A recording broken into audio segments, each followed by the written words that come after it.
Did you know that Wyoming has the smallest population of any U.S. state? Well, it does. In fact, the whole state of Wyoming has a population that is 14 times smaller than just the city of New York, 7 times smaller than Los Angeles, and 5 times smaller than Chicago. Now, some states have small populations simply because of their landmass is so limited, and yet the nation's smallest states of Rhode Island and Delaware still offer populations that are more than double Wyoming's. And Wyoming is the 10th largest state by area anyway, so its tiny population of 578,000 residents, the smallest population of any U.S. state by far, seems almost ridiculous for a state that is about 11 times larger than New Jersey. The area we now know as Wyoming was first inhabited by Native Americans thousands of years ago. However, Wyoming's history as part of America officially started when the Wyoming Territory was carved out of Utah, Delaware, and Idaho back in 1868. With much of Wyoming's landmass being initially acquired by the United States as part of the Louisiana Purchase. See, Wyoming is a part of the American West, and it was also included in the famous Oregon Trail, which played a major role in establishing the west coast of the United States. However, Wyoming didn't become a U.S. state until July 20th, 1890. Believe it or not, limited population was actually the reason it took so long for Wyoming to be granted statehood back then. That's because the U.S. government required at least 60,000 residents for territories to become states. So it wasn't until Joseph Carey, Wyoming's delegate at the time, overstated the territory's population that Wyoming was able to convince Congress to make it the 44th state of America. Now, I'm sure you're wondering why Wyoming has always struggled with its population, and frankly, I think there are several reasons the cowboy state has always had such limited population size. See, the thing is, Wyoming never attracted significant settlement in the beginning because it had a difficult climate and complicated geography. As Wyoming is a dry state with harsh, cold and snowy winters and rugged mountainous terrain, and also, from the very beginning, the U.S. government, energy, and railroad companies held major portions of the usable land there.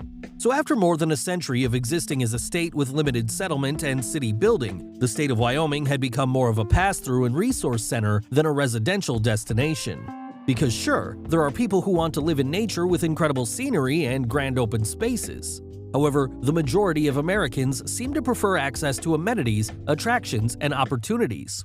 And even the biggest city in the state of Wyoming, Cheyenne, has a very modest population of 65,000 residents and very few amenities, attractions, or opportunities. We will talk more about Cheyenne in just a moment, but keep in mind that the state's other big cities are even smaller. Casper has 58,000 residents, Gillette has 32,000 residents, and Laramie, the state's 4th largest city, has just 31,000 residents. Back to Cheyenne, with a metropolitan population of 100,000 residents, it isn't just the state's largest city, it's also the capital of Wyoming. And Cheyenne is a charmingly safe city with low unemployment and more economic opportunity than anywhere else in the state. It's even the home of Taco John's, Greenhouse Data, and the Sierra Trading Post. Cheyenne has a median household income of $68,000 and a median home price of $369,000. In fact, Cheyenne is growing at a rate of about 2% each year, easily above the national average. Now, while Cheyenne is growing at a healthy rate, the state of Wyoming on the whole is hardly growing at all, which makes little sense when you consider that Wyoming has no state income tax, a growing energy employment sector, and Wyoming has become a major tourism destination thanks to its world-renowned skiing, hiking, and kayaking.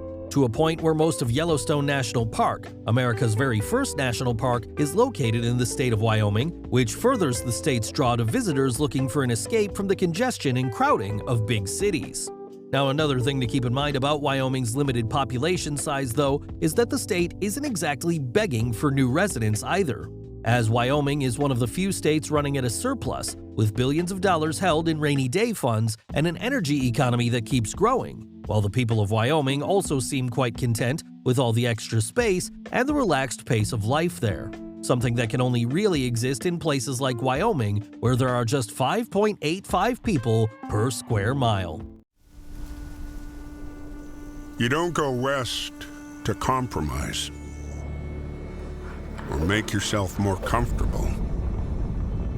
No, you don't go west to settle down or hurry up or draw a crowd, because the truth lies west, and it's time to discover yours.